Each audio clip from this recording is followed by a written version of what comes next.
So we are going to begin here with showing you our marketing video, which will kick off our topic of near death and back with the subtitle, He Almost Didn't Make It Back. He almost didn't. Okay, here we go.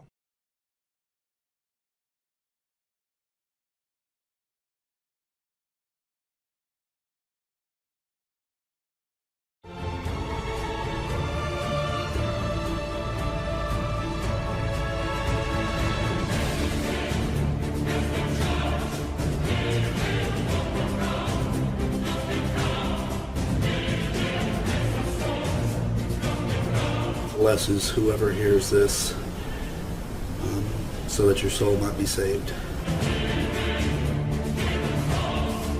He said, "Hey Reed, why don't you go over there and stick your head inside that noose and act like you're dead, and I'll take the last picture."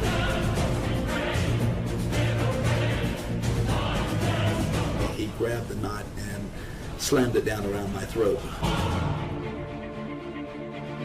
So I immediately, just shocked, I just stood up, and I turned and faced my body, which was hanging from that noose. My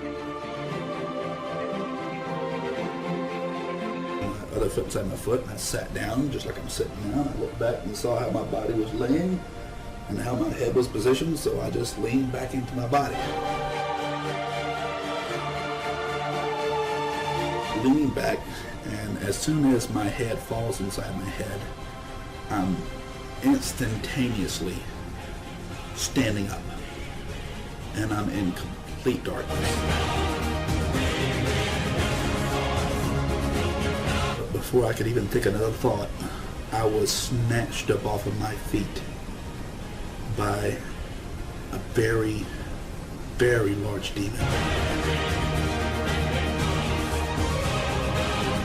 It played over and over in my head again. It's taking me to hell, it's taking me to hell, it's taking me to hell. Nothing I could do to stop it, nothing I could do to prevent it.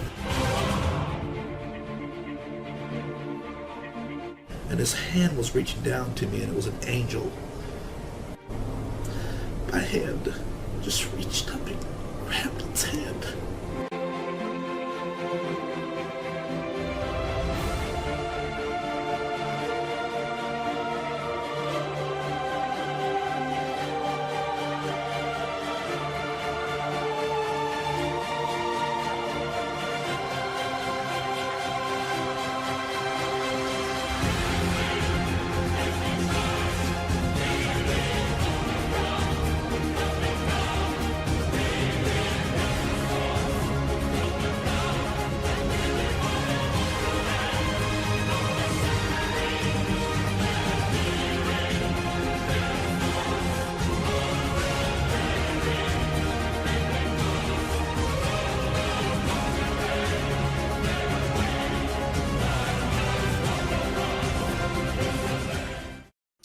Okay, here we are. We need to introduce ourselves. My name is Michael.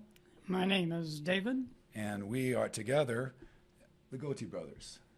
So we are going to begin our topic with near death and back. And what we've done is taken a individual named Shawn Weed. He's a former Marine, and he had a profound experience that we're going to dissect and go and dig into it. Because what do we do, David? We dig deeper. And we dig deeper. We ask the questions. We go a little bit further than we might normally go, because it's just, that's what we do, right? Yeah, because normally we don't go very deep. But for Normally, 1 hour. Normally we're pretty shallow, but for 1 hour of the day, 1 hour, maybe 1 hour of the year, we dig Maybe deep. 1 hour of the year, especially this year. Especially this year. But we are ending this year. We're going to end it on a high note. But Shawn doesn't go to a high note, does he? Not at first. Not at first. And so let's first define what near death is for our studio audience out there. Well, I would say that near death is where somebody dies or their body dies, but they find themselves outside of their body and they're still alive, but they seem to be in a different body.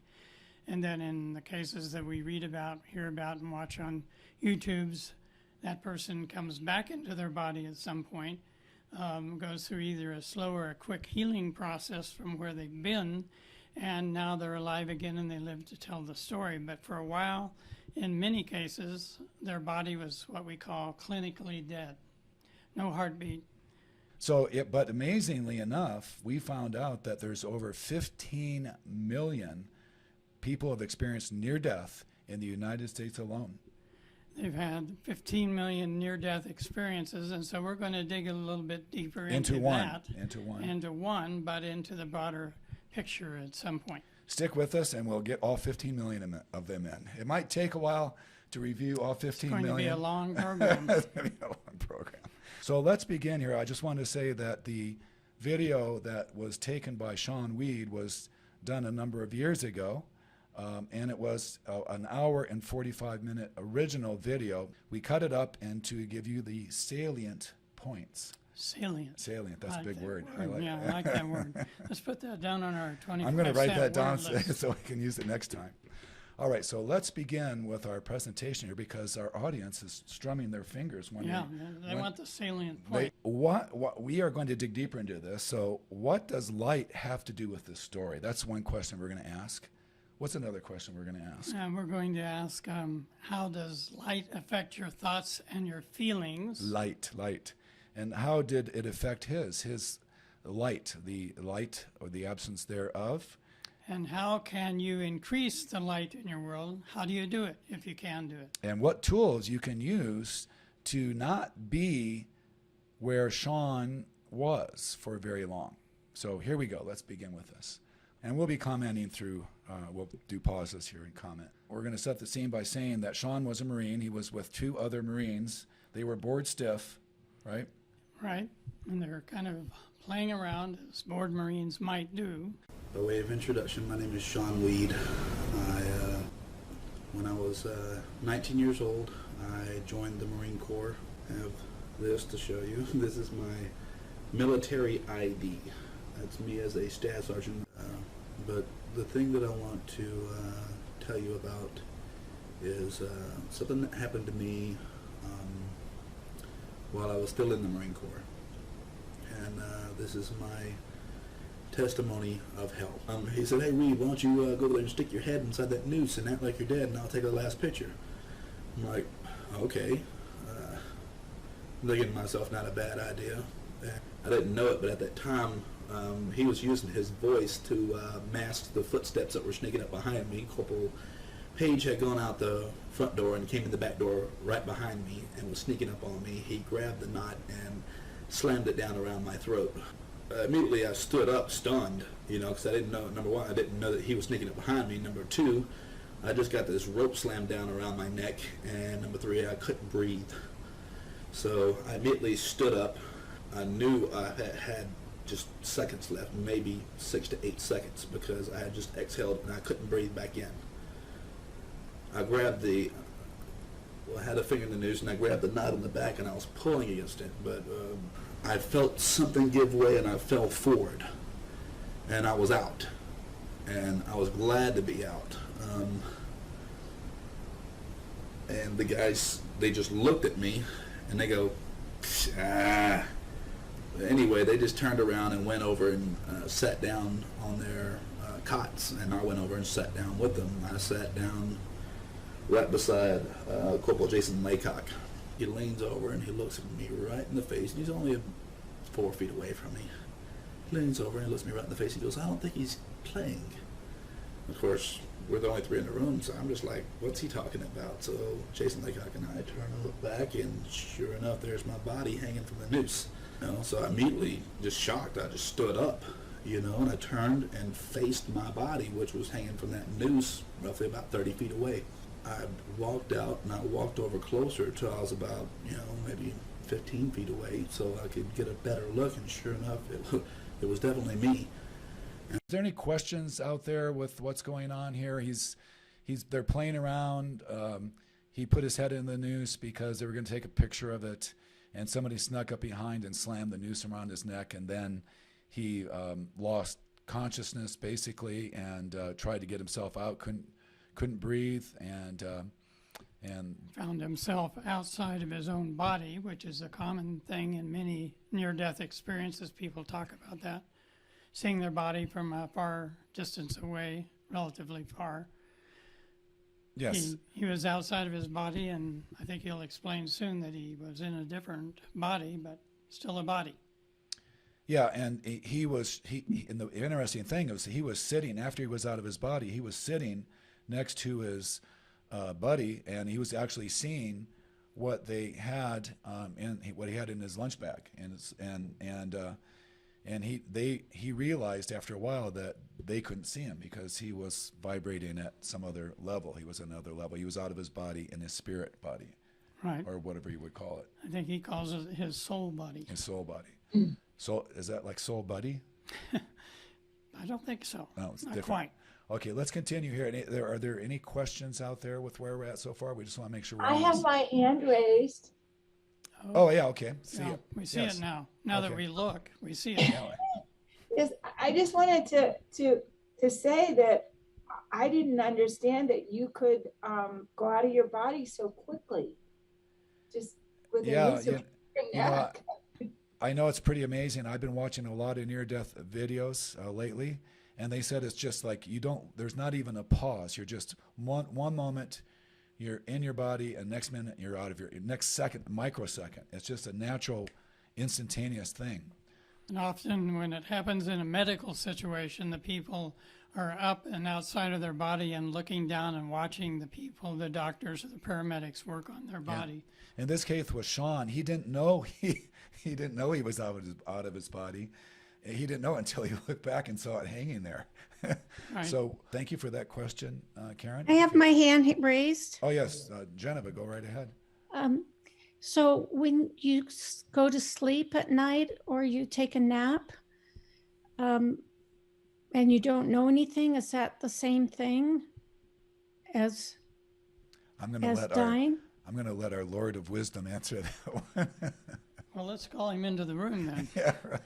Well, I think you do, in many cases, leave your body when that happens when you sleep at night or when you take a nap during the day or some other time. You quite likely leave your body, from what I understand, but that's a little different situation than your body dying and you sort of pop out of the body. And one thing I wanted to say is that the experience is quite different because dreams, as you know, you tend to forget. You know, you have a dream and it just kind of fades away. But these near-death experiences that people have are so vivid and so burned into their conscious, so real, that decades later they're just like they just happened the day before. So the experience is quite a bit different. They talk about themselves being more alive, more hypersensitive, hyper alive, more than just a dream is. Okay, so we'll move on there. Thank you for those questions, but we do need to move on, don't we, brother number one? Let's move on. I'm standing there and I'm thinking to myself, how can I be there and here at the same time? And I look down and I'm sure enough I'm wearing the same green t-shirt, the same brown web belt, the same camouflage pants, the same black boots. I even pulled my dog tags out and I was still wearing them. But it was when I pulled my dog tags out that I dropped them and I looked at my hand and I realized that if I stared at my hand, I could see through my hand and see the sand on the ground. And that's when I realized I was dead. And I had been dead and sitting next to my friends for 5 minutes, and then I realized they didn't even know I was there. They couldn't see me. So anyway, they drag my body over and they throw it on my rack. In the meantime, I thought, okay, well, this is my opportunity. My body's not moving around anymore. It's laying down. It's, in a stable position. I'll just lay back down into my body. And so that's pretty much what I did. I placed my foot inside of my foot and my other foot inside my foot, and I sat down just like I'm sitting now. And I looked back and saw how my body was laying and how my head was positioned, so I just leaned back into my body. And as my head went inside my head, because you got to remember, my soul was laying down into my body.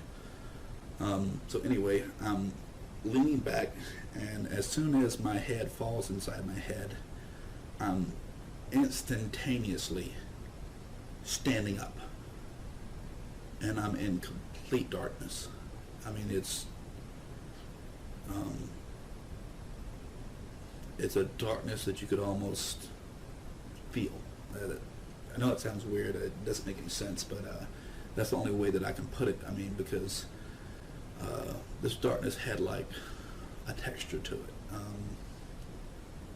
And it was complete darkness. It was just solid black. And I know the first thing I thought to myself is, well, where am I, you know?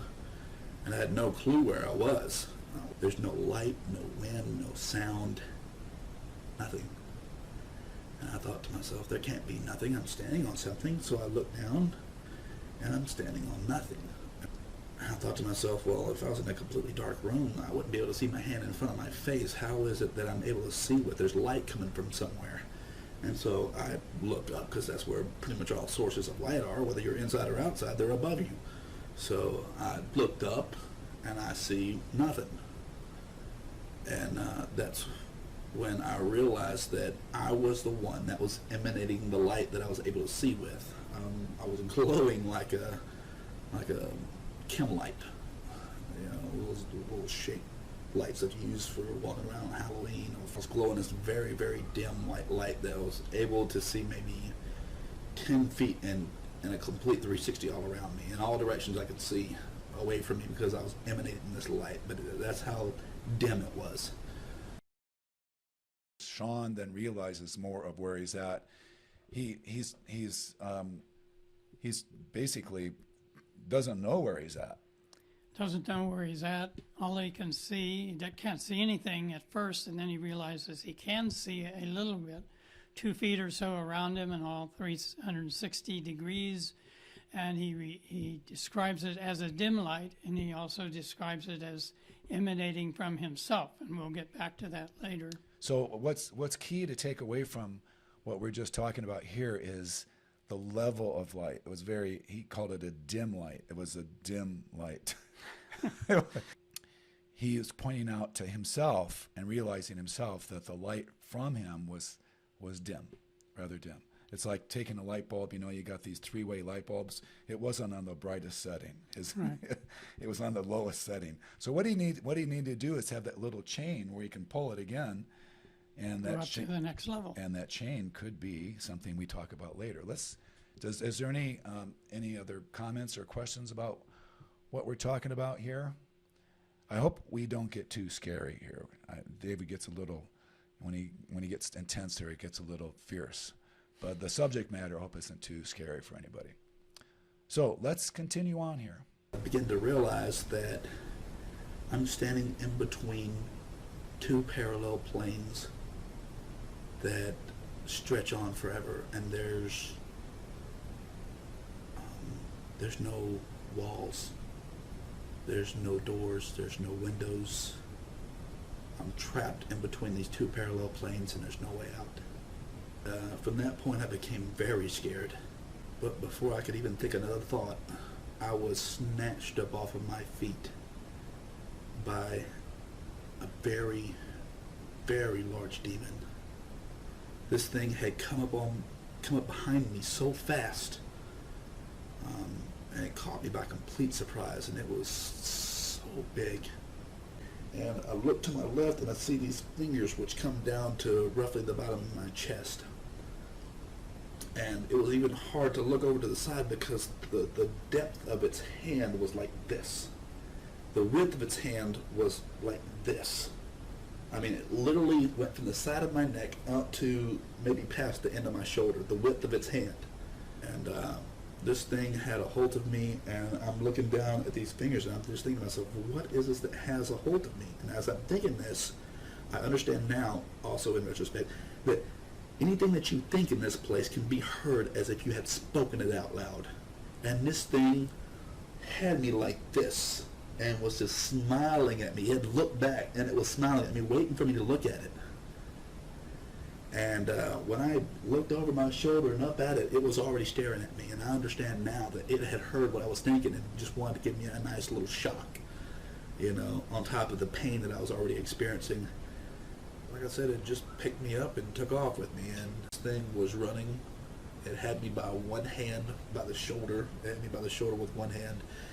and it was moving at a very, very fast velocity. And I looked at its face for only a second, and it was enough to scare me. From that point forward, the only way I can describe it is all hope just poured out of me. I literally felt hope and emotion as if it were a physical substance, like water in a cup just being poured out of me. I literally felt hope pour out of me, starting from the inside of my head. It just drained out of my body all the way down and right out through my feet. And once hope left me, it was like I became numb. After hope left me and I was just kind of like going along for the ride, just numb, realizing that this thing was taking me wherever it wanted to take me. That's the next thought that came to me, is where is it taking me? And then the thought instantly came to my mind, the answer did. And the answer was, it's taking you to hell. How's everyone doing out there? You know, for some people, this might be kind of a scary thing. I've seen this video about 1,000 times, so I'm numb, kind of numb to the thing. But you would think about it. I was thinking while I was listening to it that it's totally dark, right? Totally black. The only thing it's emanating light is himself. And can you imagine that little light reflecting off the face of this demon? I mean, that just kind of brought it a little bit closer to me, and the chilling effect that would have. Oh, and it almost seemed like the demon found a certain amount of pleasure in Shawn's pain. Knew he was inflicting pain, and could read his thoughts, and seemed to be enjoying it in whatever perverse way he enjoyed things, this demon, as he was pulling him, or Shawn thought he was going to hell. Yeah, so the other thing that I thought was interesting, he talked about hope. Basically, he gave up. He said hope drained out from him from the top, at the inside of his head, all the way out through his feet. So he's describing hope as an energy. It's an energy. It's like a quality that is good, that is godly, the godly quality of hope, but he just felt his entire being drained of that good quality. And so without hope, he had no hope. I mean, he literally had no hope. He had no Get hope. drained out. And it's like he was, I mean, I use the word again, hopeless. And if you're hopeless, you just give up. It was just giving up, just giving up. He had no sense that he had a power to do anything, right? Right. No sense that he had It any. is kind of interesting, and maybe it's in his retelling of the incident, but it seems like that there's a certain part of him that stayed fairly calm given the extreme nature of what he was experiencing. I mean, that is the amazing thing. Well, Genevieve, did you have a question or a comment? Well, I was just curious why he didn't use the word hopeless. He kept talking about hope, but the act of hope draining seems hopeless. And I don't know why he wasn't using the word hopeless. Well, maybe it didn't occur to him, but he certainly Yeah. conveyed the sense that hope was Yeah. gone. I think the way he was describing it was worse than hopeless. There Yeah. was no hope. There was zero. It was Yeah. gone. That he had no sense that he had any power to do anything. Hope drained out of. Usually if you have hope, you have some idea that something's going to save you or deliver you or make something better. He had no sense of that there was a possibility for that happening at all. Right. He seemed to be at the mercy of whatever, I can't even call it mercy, but he was in the grips of this demon, and hope had drained out from him, and he was being dragged away. So let's see what happens. Let's see what happens next. I'm thinking to myself, this is wrong. I'm not a bad guy. I've never murdered anyone. I've never molested any children. I've never raped any women or done anything just drastic that would cause you to be placed in hell for sure. For me, I was just an average person. I drank a few beers, smoked a few cigarettes. I wasn't like into drugs or anything like that. I mean, I was just an average guy. I go to church every once in a while. you know? So I didn't really picture myself as bad. And you don't have to be a bad person to go to hell. All you have to do is just be average. And God doesn't call us to be average. He calls us to be holy, like He is. Because I know where in the middle gets you. It gets you in the same place that being fully against Him gets you. It's kind of like He said in Revelations 3:20, I wish that you were all the way for me or all the way against me, but because you were in the middle, because you were lukewarm, I spit you out. You know, now I don't want to be that again. I don't want to go back to hell. I know it's there, and I know the place is not made for us. It was made for them, and we just unfortunately do not realize the reality of the place. The reality of the place is far worse than you can imagine, and I only experienced a taste of it. While this is playing over and over and over in my head that it's taken me to hell, and I saw this pinpoint of light, you know, light appeared, and I looked up at it. It looked like a star far off in the night sky, something so tiny and insignificant and far away that it couldn't possibly help me. And then I saw it moved off to the left a little bit, and I picked my eyes up, you know, in my head up, and I looked at it, and I thought to myself, did we just change direction, or did it move? You know, and it went back to the right, and I thought for myself, no, for certain, we didn't change direction, it moved. And I thought to myself, what is that?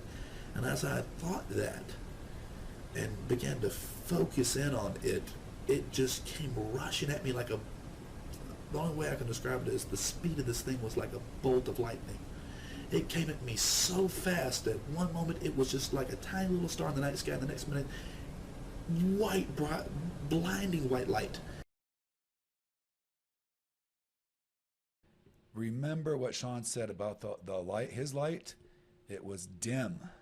You know, his light was dim. He was an average guy, and he's being carted off to hell, he believes, by this demon, and to an even darker place. And of course, remember, he was in complete darkness except for his own dim light.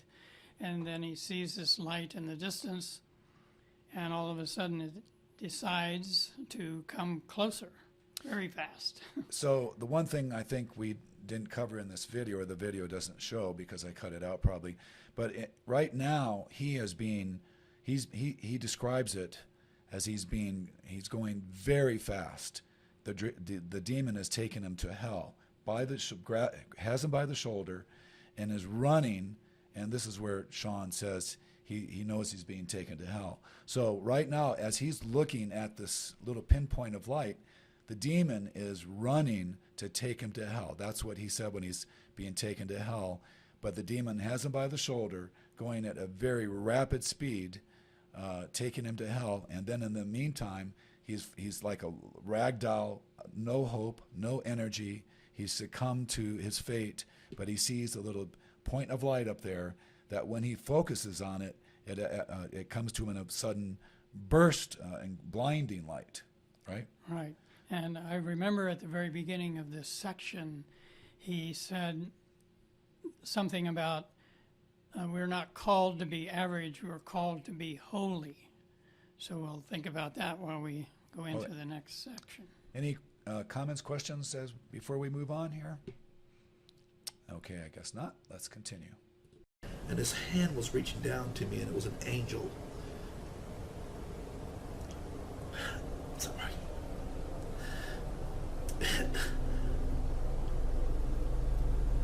And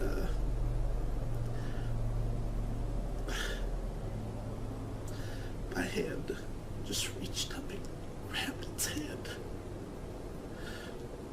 I was thinking to myself, I'm going to reach up there and grab his hand, and this hand is going to save me, because that's all that I saw was just a hand.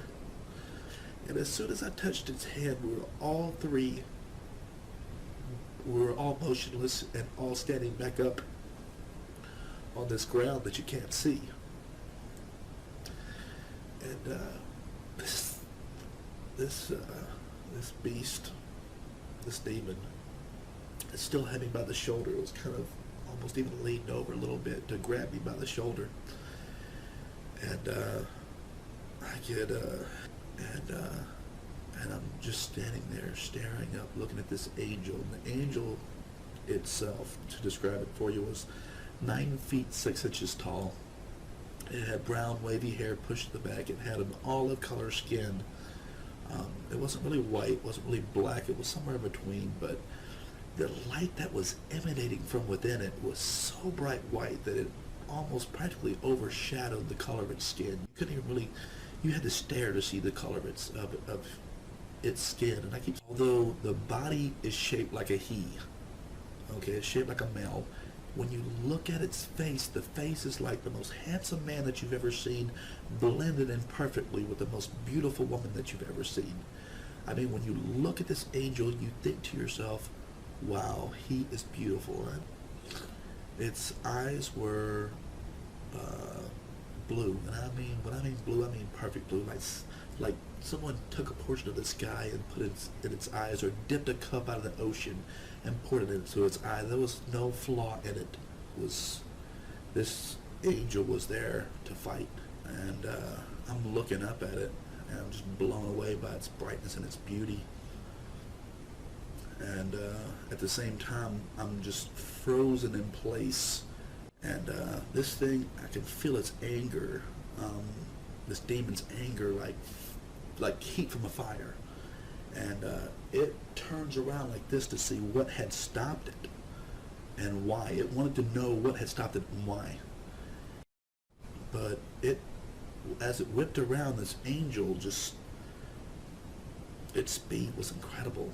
And it just rushed forward and with an open palm hit this demon, and it had to angle its arm upwards at about the height of its head to hit this demon in the chest. And it hit this demon with such power.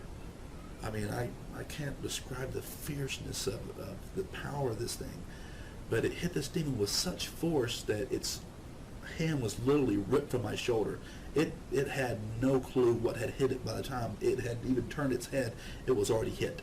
And this demon was hit with such force that it literally folded up and started flying backwards, folded in half like this, flying backwards. The angel looked at me and he called me by a long name. And I immediately understood it to be mine. It was a heavenly name. But as soon as it called me this name, it took it from my mind. It called me this name to let me know that, more or less, that I still have a chance to make it into heaven. You know, like, I have a heavenly name. I squandered it. I wasted it. But when he called me this long name, it was a feeling of home. And he looks at me and he says, "Hello, my name is Michael." And I immediately knew that this was the Archangel of the Bible that spoke of the Archangel Michael. But anyway, he said, he began to speak to me. "If you're going to get me out of here, please get me out of here." You know, and this is what I was literally thinking, you know, and he just looked at me and he gave me a saddened look. And he looked at me and he just goes, "Your time has not yet come. It's time for you to go." And he points his finger, and when I stepped in that direction, my soul immediately went back to my body. Just as fast as I had appeared in this place, I left this place, and I was back in my body, laying on that cot where I knew I should have, my eyes opened. And so what could have been different with this whole situation? I think we've talked about him feeling powerless and hopeless, and like a rag doll in the grips of this demon. And so now it's changed. It's changed. It's changed very quickly, and it changed. And the thing that I have been thinking about, and we've talked about here, is we have 3 different levels of light. Let's start with Shawn. Shawn sees what light is emanating from him in a totally dark place, and he calls it a dim light, and that he's an average guy, doesn't do anything really bad. And then there's this demon who is obviously big, mean, ugly, and dark. And lightless. And lightless, and he's pulling him towards hell, which is something I think we can't even imagine if it's filled with creatures like him. And then we have this light of the of Michael, and it's we think it's probably Archangel Michael. And so there's 3 different levels of light, one of which has no light, one which has average light, dim light of an average human being, and then there's Michael, whose light is so powerful that he hits the demon in the chest. The demon's bigger than he is, and the demon falls in half and goes flying away. And so one of the things we've been thinking about is how can we go from average, ordinary, everyday light, dim or even brighter, to the kind of light that Archangel Michael demonstrated in this situation. Right. So David brings up good points there, because what you were talking about, different levels of light. Obviously, the demon had no light, 0 light, none, and dim Shawn was not much higher. I mean, he was, but he wasn't significantly high enough to separate himself from that demon, right?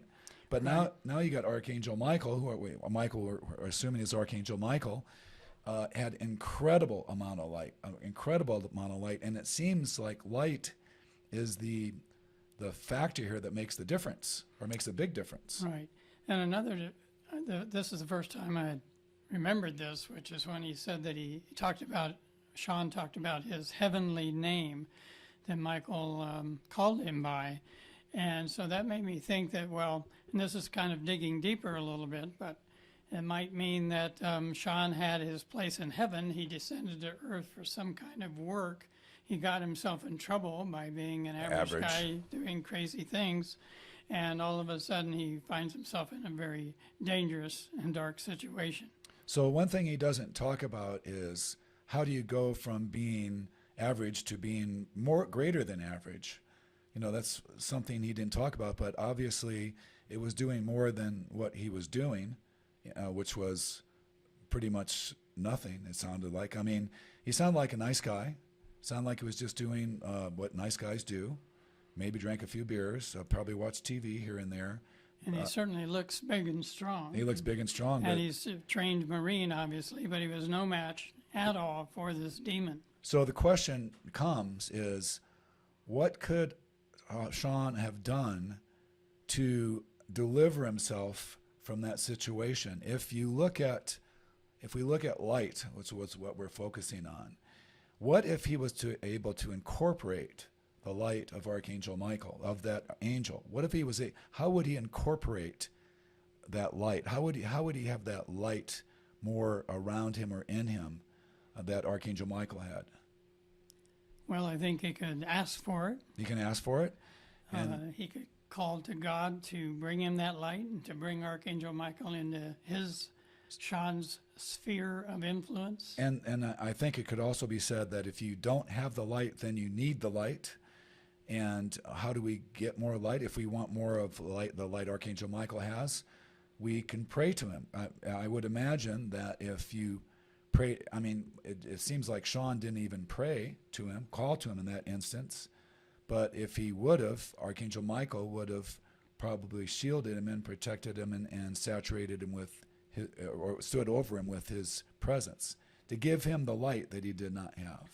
So how do we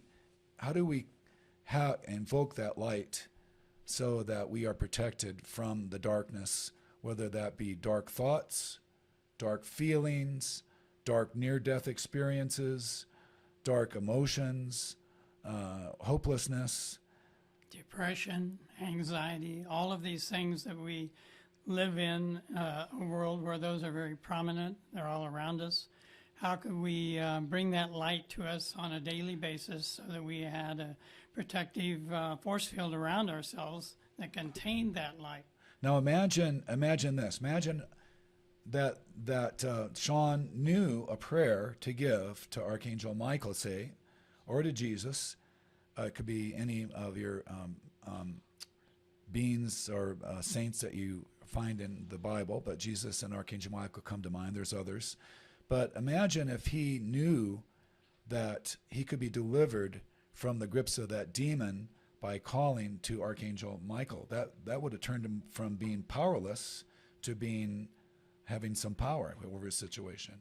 What if Shawn knew how to just say something simple like, Archangel Michael, help me, help me, help me. I'm sure there's people all over the world who have said at some time, oh God, help me, help me, help me. They get into a situation, could be a matter of disease, a family problem, something that they can't solve through their average light, their average consciousness.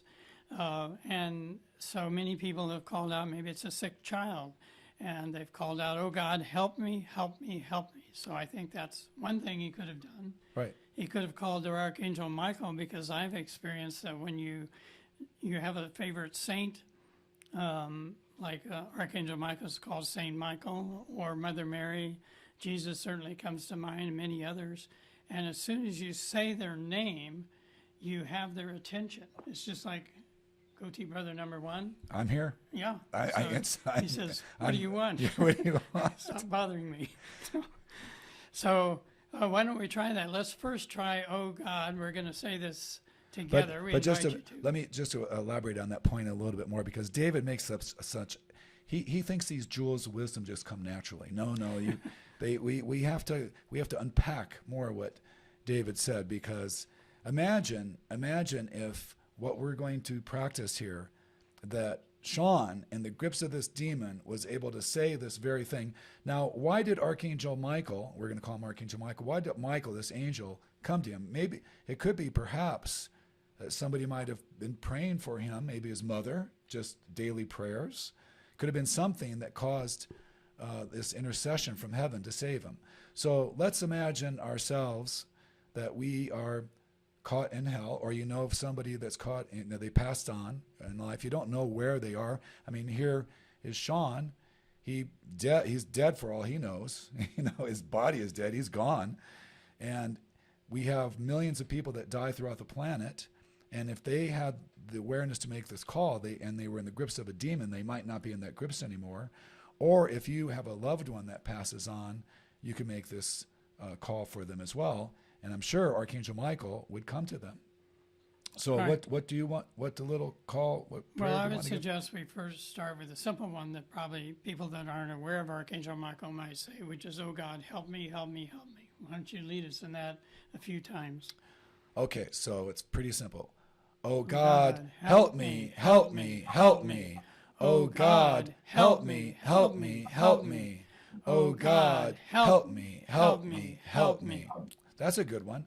Now that does call God, but if we want to be specific and we think of Archangel Michael, we can say the same thing to Archangel Michael, right? What's that call that we can? How does that go? Archangel Michael, help me, help me, help me. Archangel Michael. So let's give that together. So this is something that you can give in any situation. When you're in a dark situation, you're in a dangerous situation. Say you're driving down the road and it's icy and snowy, and you definitely need some help, heavenly help. It can't hurt, and I'm sure it can help by just saying, Archangel Michael, help me, help me, help me. Archangel Michael, help me, help me, help me. Archangel Michael, help me, help me, help me. Now, so you can say, if you feel more comfortable in saying, in the name of Jesus Christ, you can say that as well. So we'll do that one time. We'll say, in the name of Jesus Christ, Archangel Michael, help me, help me, help me. Archangel Michael, help me, help me, help me. Archangel Michael, help me, help me, help me. Yeah, so let's all give that together. Now there's another, we have time to give another little, it's a little more of an extended one, but this is where you can visualize Archangel Michael before you, behind, to the right, to the left, above, and beneath you. And so you're surrounded by Archangel Michael. And imagine, once again, you have a loved one. They passed on. You don't know where they're at. Shawn was an average guy. You have a family member. Wouldn't it be great if that person, that soul that was out of their body and not knowing where they are, if they had the assistance of Archangel Michael to protect, to deliver them from the grips of that demon that this person was, that Shawn was in the grips of. So let's do this together. David and I will give it first, and then we can all join together. Make sure that you're unmuted so we can give it together. It might echo a little bit, but first David and I will do it one time. It goes like this. Lord Michael before, Lord Michael behind, Lord Michael to the right, Lord Michael to the left, Lord Michael above, Lord Michael below, Lord Michael, wherever I go. I am his love protecting here. I am his love protecting here. I am his love protecting here. Let's all give that together. Do it one more time. Lord Michael before, Lord Michael behind, Lord Michael Mike to to the the right, right, Lord Michael to the left, Lord Michael above, Lord Michael below, Lord Michael, wherever I go. I am his love protecting here. I am his love protecting here. I am his love protecting here. Now, we only have a few minutes left, but before we go, David, you need to tell your story about this lady that did, and you have about 2 minutes to give that story. No, I had a friend who was having some problems, and we went out to lunch one day. This is a lady friend that I knew. And so I suggested, because she seemed to be telling me so many of her problems, I said, well, I have this prayer that's really helped me a lot. And I said, if you like, I can write this prayer out for you, which I did. Same prayer we just gave. And I gave her a little picture, a wallet-sized picture of Archangel Michael. And she began giving this prayer, and things started changing very quickly in her life. She was driving about 50 miles a day to school, and she would put her hand on the picture and drive with one hand and give the prayer. She said she could feel warmth coming up out of the picture into her body. And then, so we sort of lost touch for a while because I moved to Minnesota for a while. And but one day she called me at 8 o'clock on a Saturday morning, and she said, David, are you awake? And I said, yeah, I'm awake. What's going on? She said, well, last night at about 3 o'clock in the morning, I woke up and I felt like I was going to die. And I said, what? Why did you feel that way? She said, I have no idea. I just felt like I was going to die and it was going to happen soon. I said, what did you do?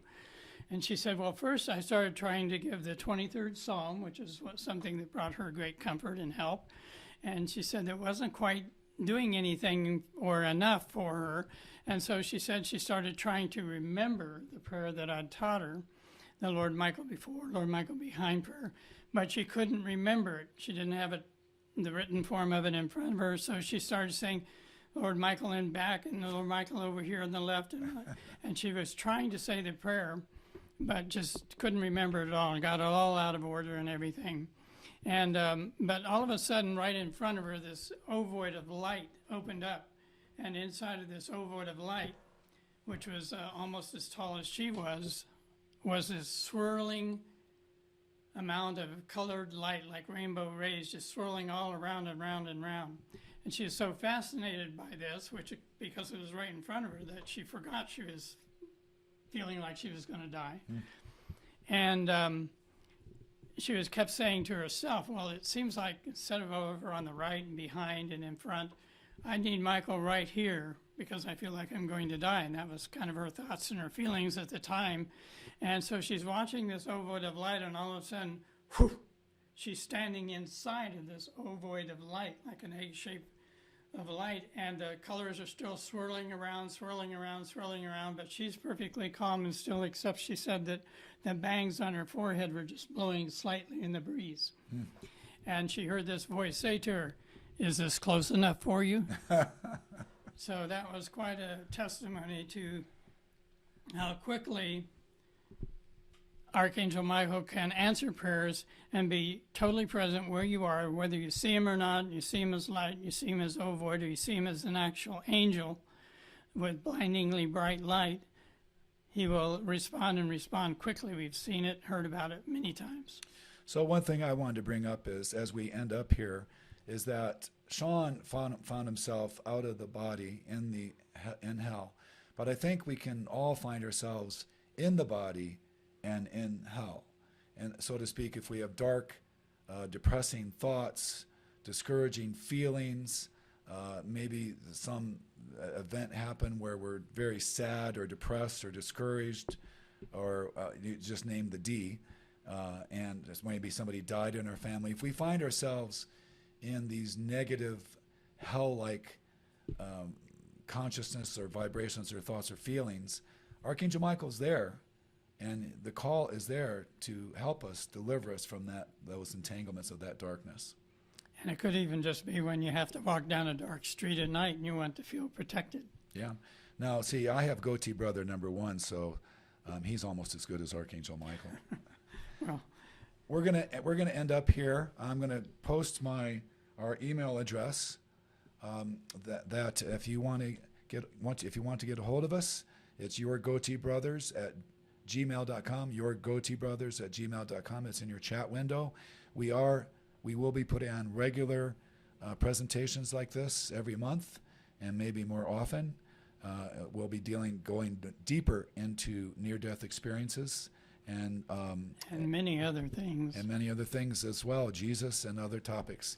So it's maybe about time to ride off into the sunset. I think it's time to ride off in the sunset. We thank you Thank for you very joining much us, and we like to say that wherever you are, whatever you do, may the presence of God see you through. I just There you made that. go. I just made that up right That's at a the good one. top of my head. So, I think you just became Goatee brother number 1. okay, I'll take it for a little bit. So long, everybody.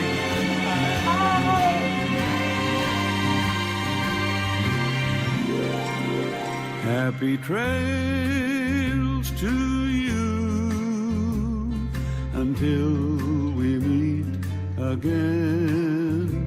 Happy trails to you. Keep smiling until then. Who cares about the clouds if we're together? Just sing a song and bring the sunny weather. Happy trails to you till we meet again. Some trails are happy ones, others are blue. It's the way you ride that trail that counts. Here's a happy one for you. Happy trails to you until we meet again. Happy trails to you. Keep smiling until then. Who cares about the clouds if we're together? Just sing a song and bring the sunny weather. Happy trails to you till we meet again.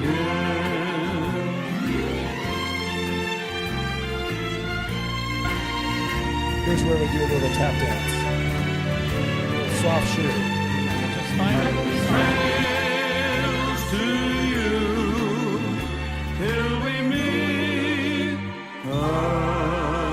again. God bless you, everybody. Thank you for coming. We'll let you know our next time we will be together. Ta-ta. So long.